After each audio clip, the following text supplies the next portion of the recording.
प्रकार से राहुल गांधी एयरपोर्ट के लिए में कैंपेनिंग धक्का कर मारते हुए दिल्ली कैसे से पुलिस वापस वाले ले रायपुर जा रहे हैं, लौटे वो दिखाई दे मुख्यमंत्री रहा है। भूपेश बघेल काफ़ी नाराज तो नजर ये आए। तो उन्होंने खरीद मीडिया के फरोख्त, सामने केंद्र छल सरकार बल डर, एवं ईडी वो पर सब जमकर गुस्सा उतारा। आखिर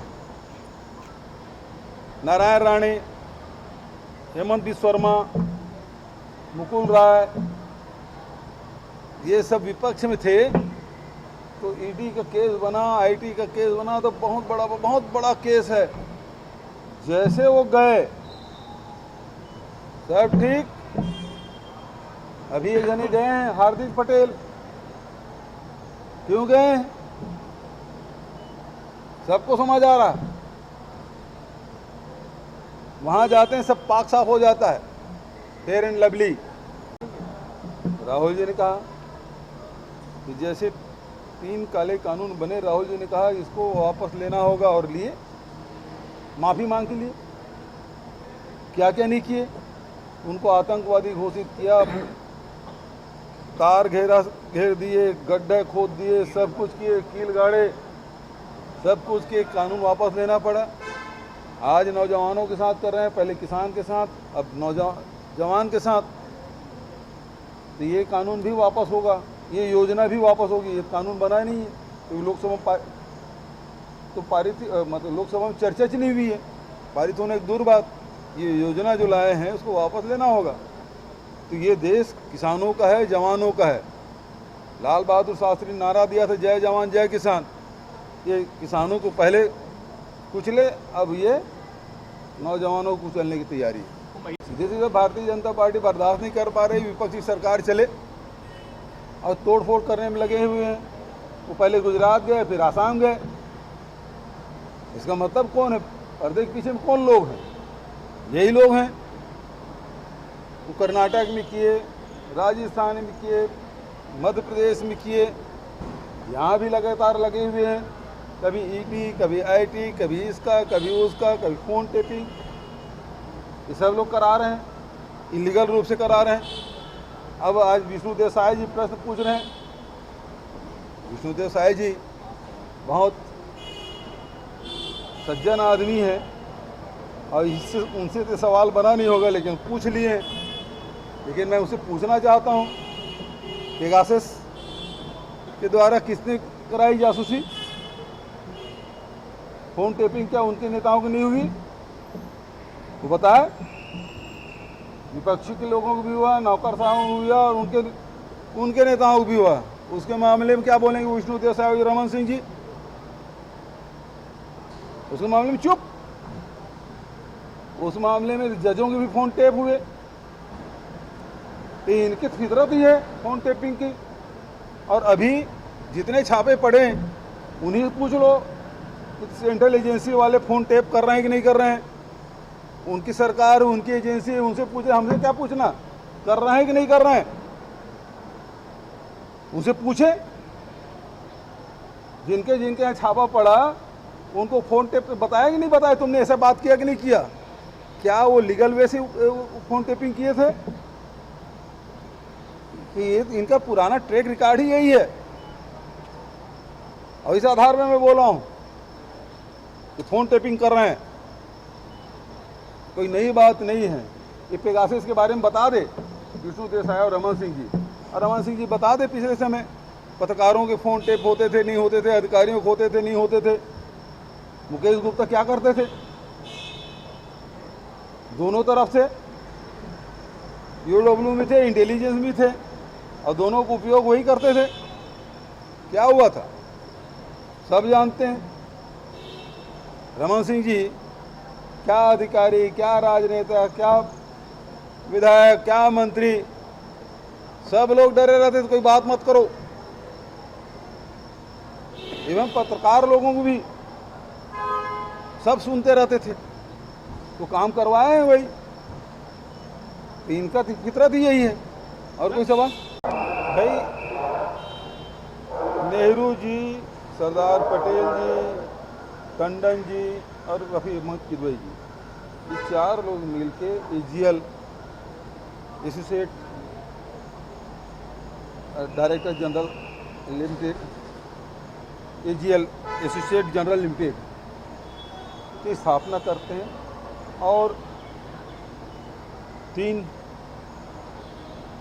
नवजीवन, कौमी एकता और नेशनल हेराल्ड 3 पेपर निकालते हैं और तीनों पेपर वो निकाले। और उसके बाद आप देखेंगे कि आज अखबार की स्थिति क्या है, इलेक्ट्रॉनिक मीडिया की स्थिति क्या है कि बहुत लोगों को नौकरी से निकालें, बहुत लोगों की तनख्वाहें कम की केवल लॉकडाउन के चलते। ये पुराना अखबार, इसको चलाना कठिन हो गया था, 90 करोड़ के कर्ज में थे और इसको पुनर्जीवित करने के लिए, उसके कर्ज छूटने के लिए कांग्रेस पार्टी ने लोन दिया। अब कांग्रेस समर्थित विचारधारा है और नेहरू जी 1937 में इसकी स्थापना की। उस पेपर को चलाने के लिए सभी कांग्रेसियों की भावनाएं थी और उसके चलते उसको लोन दिया गया। 2002 से लेकर 2011 तक के 100 किस्त में 90 करोड़ रुपया, वो भी ऑन पेपर है। अब ये इतने से सवाल हैं कि वो 90 करोड़ रुपया लोन दिया गया, वो भी चेक से दिया गया है। उसमें कितने सवाल हो सकते हैं? 2, 4, 5, 10, 5 दिन तक के 55, 60 घंटे तक पूछताछ। तो ये पूछेंगे ना, पेशेंस कहाँ से आता है?